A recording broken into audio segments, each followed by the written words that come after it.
اللہ کہہ رہا ہے اس حالت میں ہم انسان کو پیدا کرتے ہیں، اور پھر اس کے بعد وجعل لکم، اور بنائے اس نے تمہارے لیے السمع کان، والابصار آنکھیں، والافئدہ اور دل۔ افئدہ کا ایک معنی عقل بھی کیا گیا، یعنی کچھ بھی تم نہیں جانتے تھے، پھر اللہ نے تمہیں سماعت کا شعور دیا، دیکھنے کا شعور دیا، دل دیا، عقل دی، تاکہ تم اپنے اس دیکھنے اور سننے کے ذریعے سے وہ جو ڈیٹا، ہم سن کر بھی کوئی ڈیٹا اندر اپنے لے کر جاتے ہیں، دیکھ کر بھی معلومات ہمارے اندر جاتی ہے، اور یہ ہمارے سینسز جو ہیں جس سے ڈیٹا ہمارے اندر جاتا ہے، اور ہماری عقل جو ہے پھر وہ فیصلہ کرتی ہے۔ یعنی آپ آگ کو دیکھیں گے تو آگ کی تپش کا ڈیٹا آپ کے دماغ میں جائے گا، اور عقل یہ کہے گی کہ آگ نے کسی چیز کو جلا دیا ہے، یا آگ میں ہاتھ ڈالو گے تو جل جائے گا۔ تو کیا ہوا، ان سینسز سے آپ ڈیٹا کو اندر لے کر جاتے ہیں، اس طرح کمپیوٹر کے اندر ڈیٹا سائنس ہوتی ہے، اور پھر وہ عقل جو ہے وہ پروسیس کرتی ہے۔ تو اللہ کہہ رہا ہے کہ یہ چیز ہم نے تمہیں عطا فرمائی، اور تم ابتدا تمہاری کیسی تھی، نہ تمہارے پاس عقل کا شعور تھا، نہ بصارت کا شعور تھا، نہ سماعت کا شعور تھا۔ یہ کس نے تمہیں دیا ہے؟ لعلکم تشکرون، تاکہ تم اللہ کی شکر گزاری کرو، اللہ کا شکر بجا لا۔ اللہ کہہ رہا ہے الم یروا الی الطیر،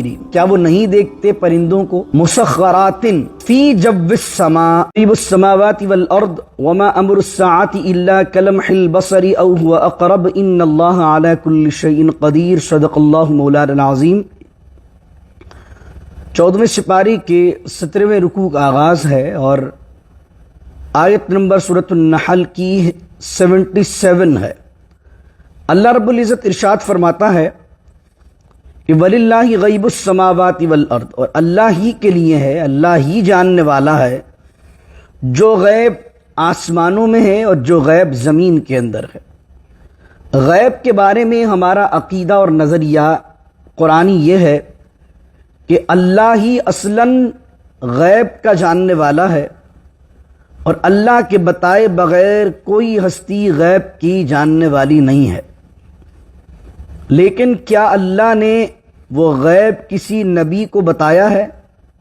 قرآن کریم کے اندر کوئی ثبوت، کوئی دلیل اس حوالے سے ہمیں ملتی ہے؟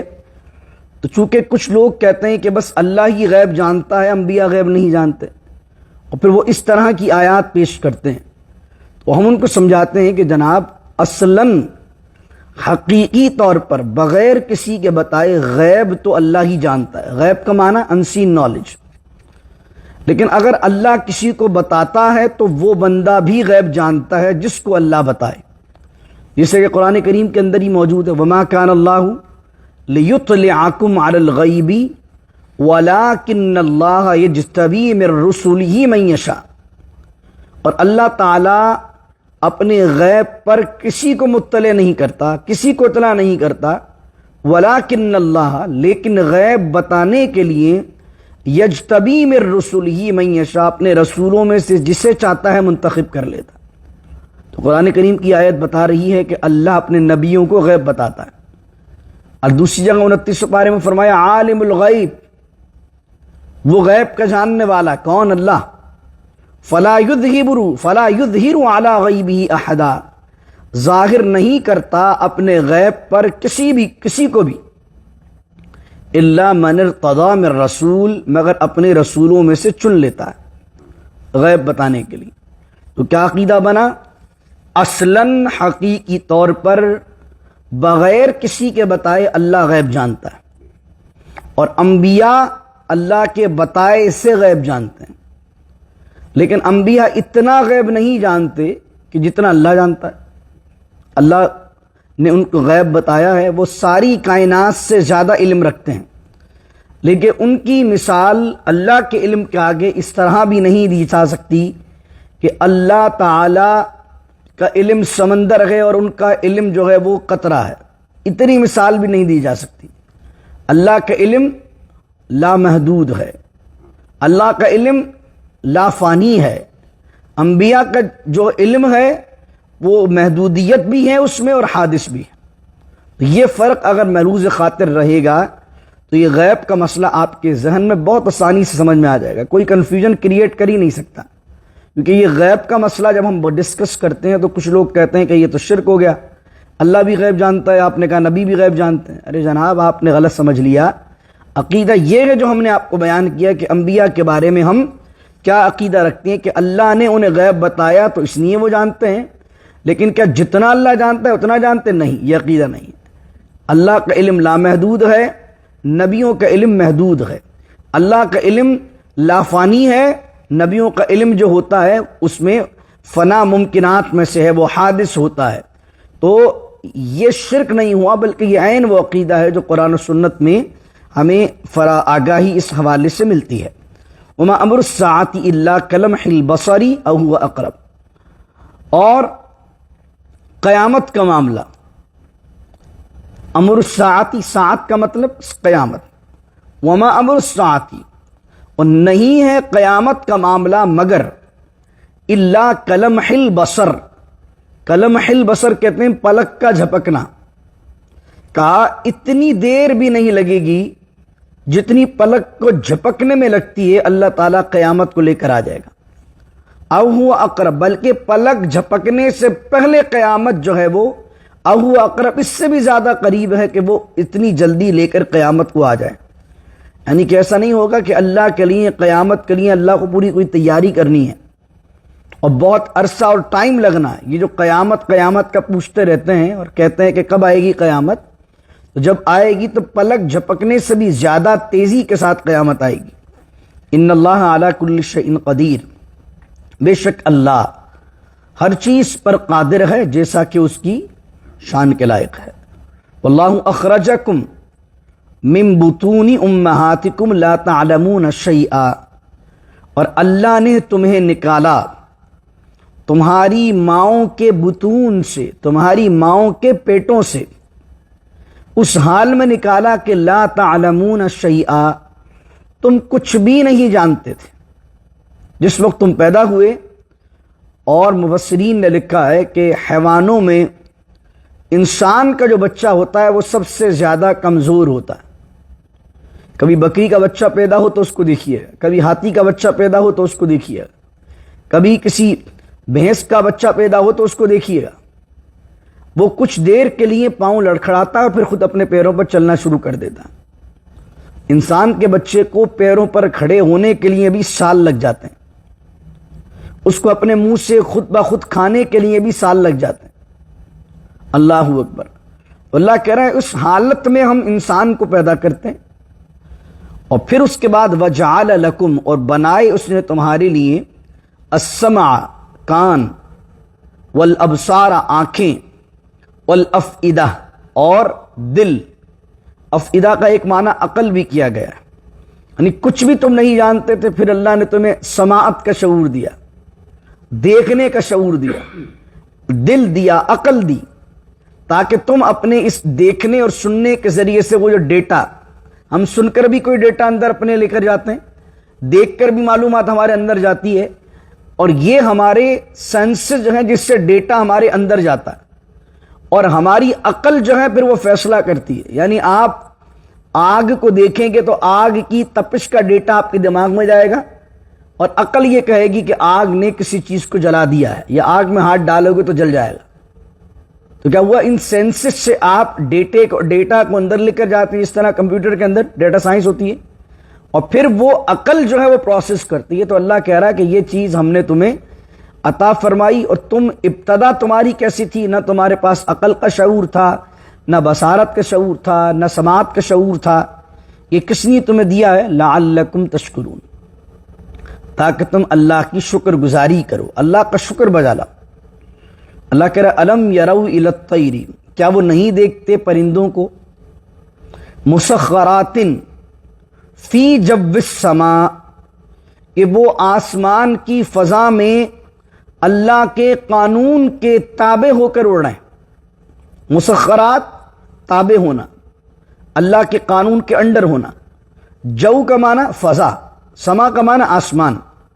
مسخرات فی جو السماء، آسمان کی فضا میں وہ پرندے اللہ کے قانون کے تحت جو ہے وہ اڑ رہے ہیں۔ ما یمسکہن الا اللہ، ان پرندوں کو کون تھامے ہوئے ہے کہ جو گرنے نہیں دیتا، سوائے اللہ کے، الا اللہ، مگر اللہ۔ یہاں قرآن کریم نے اگلی صورت میں جو بیان کیا 15ویں پارے میں، وہ جو بیان کیا کہ الم یروا الی الطیر فوقہم صافات ویقبضن، اور تم کیا پرندوں کو آسمان پہ اڑتے ہوئے نہیں دیکھتے کہ کبھی وہ اپنے پروں کو پھیلاتے ہیں اور پھر سکیڑ لیتے ہیں، پھر پھیلاتے ہیں پھر سکیڑ لیتے ہیں؟ تو یہ جو اللہ نے پرندوں کے اڑنے کا طریقہ بیان کیا ہے، یہ اللہ کہہ رہا ہے کس نے ان کی فطرت میں رکھا کہ اس کے قانون کے تحت فضا میں وہ اڑتے جائیں اور ایک جگہ سے دوسری جگہ منزل پر پہنچ جائیں؟ کون ہے جو انہیں گرنے نہیں دیتا؟ یہ اللہ ہے جو انہیں گرنے نہیں دیتا۔ ان فی ذالک لآیات لقوم یؤمنون، اور بے شک اس میں نشانیاں ہیں اس قوم کے لیے جو یقین رکھنا چاہتی ہے یا جو ایمان لے کر آتی ہے۔ پھر اگلی آیت میں آیت نمبر 80 ہے، اور ایک اور اللہ کی نعمت کو بیان کیا، واللہ جعل لکم، اور واقعی کبھی فیل کیجئے گا اس چیز کو، واللہ جعل لکم من بیوتکم سکنا، اور اللہ ہی ہے جس نے بنایا تمہارے لیے تمہارے گھروں کو سکنن، سکون کی جگہ۔ کبھی آپ پورے دن کام کرتے ہوئے تھکے ہوئے آ رہے آئیں، جیسے ہی آپ دروازے میں داخل ہوتے ہیں، گھر پہنچتے ہیں تو کیا سکون نصیب ہوتا ہے۔ اپنے بستر پر جا کر لیٹتے ہیں، اپنے سوفر پر جا کر لیٹتے ہیں تو کیا سکون میسر ہوتا ہے۔ اللہ کہتا ہے اس گھر کو تمہارے لیے سکون کا ذریعہ ہم نے بنایا۔ اللہ اکبر۔ تو جب بھی کبھی گھر میں پہنچیے تو اس گھر پر بھی، اس چھت پر بھی اللہ کا شکر ادا کیجیے۔ کتنے لوگ ہیں کہ جنہیں گھر کا سکون میسر نہیں ہے۔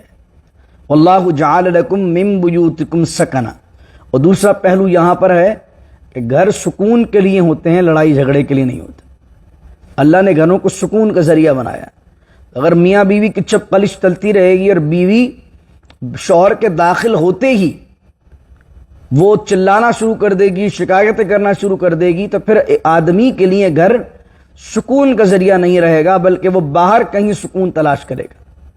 تو گھروں کو سکون کا گہوارہ بنائیے۔ پھر اللہ کہہ رہا ہے وَجَعَلَ لَكُم مِّن جُلُودِ الْأَنْعَامِ بُيُوتًا، اور بنائے اس نے تمہارے لیے جلود الانعام، جلد کی جمع ہے جلود، جلد مانا اسکن، جلود الانعام، انعام میں نے پہلے بیان کیا تھا آپ کو، چوپائے، مویشی، اور بنائے اللہ نے تمہارے لیے مویشیوں کی کھالوں سے، ان کی اسکن سے، بیوتن، گھر۔ لیکن اس سے مراد کیا ہے؟ خیمے۔ اس زمانے میں چونکہ عرب کے لوگ ٹریول کرتے تھے، سفر کرتے تھے، تو جو ان کے خیمے ہوتے تھے وہ خیمے بنتے تھے مویشیوں کی کھالوں کے چمڑے سے۔ اللہ کہہ رہا ہے تستخفونہا، وہ تمہیں بہت ہلکے پھلکے معلوم ہوتے ہیں، یہاں ٹھہرے یہاں لگایا، وہاں ٹھہرے وہاں لگا دیا، وہ تمہیں ہلکے پھلکے معلوم ہوتے ہیں۔ یوم ظعنکم، ظعن عربی میں کہتے ہیں کوچ کرنے کو۔ جو خانہ بدوش ہوتے ہیں جب وہ سفر کرتے ہیں، یا پھر کوئی جو اس زمانے کے مسافر ہوتا تھا، ابھی یہاں پڑاؤ کیا ہے، 4 گھنٹے بعد کہیں اور پڑاؤ کیا، رات کہیں اور گزاری ہے، تو اللہ کہہ رہا ہے کہ یہ تمہیں بہت ہلکے پھلکے معلوم ہوتے ہیں، مویشیوں کی کھالوں سے بنے ہوئے چمڑے کے خیمے جو تم کوچ کرتے ہوئے استعمال کرتے ہو، وَيَوْمَ إِقَامَتِكُمْ، اور اقامت جہاں اسٹے کرتے ہو وہاں بھی استعمال کرتے ہو۔ وَمِنْ أَصْوَافِهَا، اور اللہ نے بنائے تمہارے لیے اسوافیہا، صوف۔ صوف کہتے ہیں بھیڑ کی اون کو، جو بھیڑ ہوتا ہے، دمبا وغیرہ جو ہوتے ہیں، اس دمبے کے جسم پر جو کھال ہوتی ہے اس کو کہتے ہیں صوف۔ تو یہ جو ہم بولتے ہیں نا صوفہ، تو یہ صوفہ بھی ایک زمانے میں اس اون سے ہی بنتا تھا، اس وجہ سے اس کو صوفہ کہتے ہیں۔ اسی لحاظ سے صوفی، صوفیزم کے اندر ایک جو صوفی کا مطلب ہے، وہ مطلب یہ ہے کہ اصحاب صفہ جو تھے وہ لباس ان کے پاس پہننے کو نہیں تھے، وہ جو لباس پہنا کرتے تھے وہ لباس تھا بھیڑ کی اون کا۔ تو چونکہ وہ بھیڑ کی اون کو استعمال کرتے تھے پہننے کے لیے، تو اس لباس کی نسبت کی وجہ سے انہیں کہہ دیا گیا صوفی، اون کو کہتے ہیں۔ اچھا، ایک معنی یہ بیان کیا گیا کہ صوفی کا ایک معنی یہ بھی ہوتا ہے تصفیہ، صوفی تصفیہ سے بنا، صفا یصفی سے بنا، یعنی دل کو پاک و صاف کرنا۔ تو اصحاب صفہ کی وہ پہلی جماعت جنہوں نے رسول اللہ کی تعلیمات کو لے کر اپنے دل کو پاکیزہ اور معطر کیا، اس وجہ سے انہیں صوفی کہتے ہیں۔ تو یہ صوفیزم، یہ چیزیں آئی ہیں۔ تو صوف کا ایک معنی اون بھی ہے۔ اللہ کہہ رہا تمہارے لیے اللہ نے اس جانور میں گوشت بھی رکھا، کھال سے تم چمڑا بنا لیتے ہو، اور اللہ رب العزت فرما رہا ہے کہ اس بھیڑ کے اون سے وہ اوباریہ کہتے ہیں وہ جو اونٹ کے جسم پر رواں ہوتا ہے، وہ جو اونٹ کے جسم کے بال ہوتے ہیں اس کو اوباریہ ببری کہتے ہیں۔ وہ اشعاریہ، اور اشعار شعر کی جمع ہے، یہ بکریوں کے جسم پر اگنے والے بالوں کو کہتے ہیں۔ تو اللہ کہتا ہے بھیڑ کی اون، ببریہ یعنی کہ اونٹ کے بال، وہ اشعاریہ اور بکریوں کے بال، اساساً تم اس سے گھریلو سامان بناتے ہو، ومتاعن الی حین، اور ساز و سامان برتنے کا بناتے ہو ایک مقررہ مدت تک، متاعن ایک مدت تک ان سامانوں سے فائدہ اٹھاتے ہو۔ تو ایک ایک چیز کو دیکھو، اللہ رب العزت نے تمہارے لیے اس میں فائدے کو رکھا۔ اس کے تحت علماء نے فقی مثالیں بیان کی ہیں، مسائل بیان کی ہیں کہ اگر کوئی جانور مردار ہے، اس کا گوشت کھانا تو حرام ہے، لیکن اس کی کھال کو، اس کے اون کو پاک کر کے اور دباغنا کہتے ہیں اس کو، کہ اس کو کیمیکل چینجنگ کے بعد جب اس کے اندر سے نجاست اور تری وغیرہ ختم ہو جائے تو پھر ان کو استعمال میں لے سکتے ہیں۔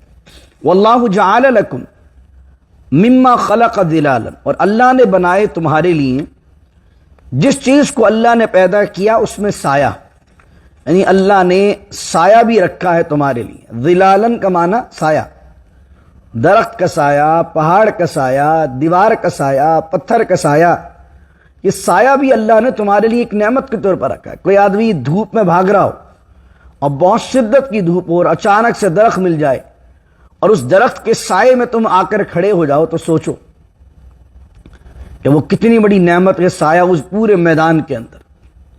بعضوں کا چھپرے کا سایہ، جو لوگوں نے پاکستان ہندوستان نے بس اسٹینڈ پر کھڑے ہو کر بس کا انتظار کیا ہے، دھوپ کے اندر کھڑے ہو کر ان کو پتا چلتا ہے کہ وہ کھمبے کا سایہ بھی بڑی نعمت لگتا ہے اس زمانے میں۔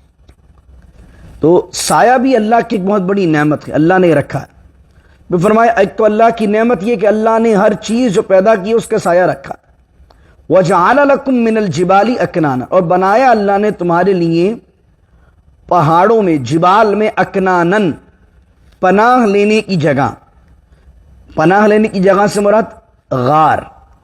اس زمانے میں جب لوگ جنگلوں کا ٹریول کرتے تھے، سفر کرتے تھے، تو اگر بارش آ جائے، طوفان آ جائے، یا سخت قحط پڑ جائے، یا کوئی جانور پیچھے لگ جائے، تو غار ایک ایسی بہترین جگہ ہوتی تھی پہاڑ کے اندر جس کے اندر جا کر آدمی پناہ لے لیتا تھا۔ یہ بھی اللہ نے بنایا انسان کے لیے۔ اللہ تعالیٰ اس میں زیادہ تر مثالیں وہ دے رہا کیونکہ عرب کے لوگ دیہاتی لوگ تھے، اس طرح کی ان کی زندگی تھی پہاڑوں میں اور جانوروں کے ساتھ، تو اس لیے ان کو دیکھ کر یہ باتیں بیان کی جا رہی۔ وَجَعَلَ لَكُمْ سَرَابِيل، اور اللہ نے بنائی تمہارے لیے سرابیل۔ سرابیل کا معنی قمیضیں، سرابیل کا معنی کرتے۔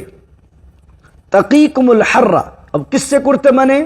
وہی جانوروں کے اونوں سے، وہ جانوروں کے کھالوں سے، بالوں سے۔ تو ایک تو کرتے وہ ہیں تقیکم الحر، جو تمہیں بچاتے ہیں حر، گرمی سے۔ ایسی چیزیں اللہ نے تمہارے لیے پیدا کی ہیں کہ تم ان کو پہنتے ہو تو تمہیں گرمی میں اچھا محسوس کرتے ہیں۔ وَسَرَابِيلَ تَقِيكُمْ بَأْسَكُمْ، اور ایسے کرتے اللہ نے تمہارے لیے بنائے ہیں جو تمہیں بچاتے ہیں شدت سے۔ بأس معنی شدت۔ شدت دو قسم کی ہوتی ہے، یا تو سردی کی، یا پھر بأسکم کا جو اکثر ترجمہ کیا ہے وہ ترجمہ یہ جنگ کی شدت سے۔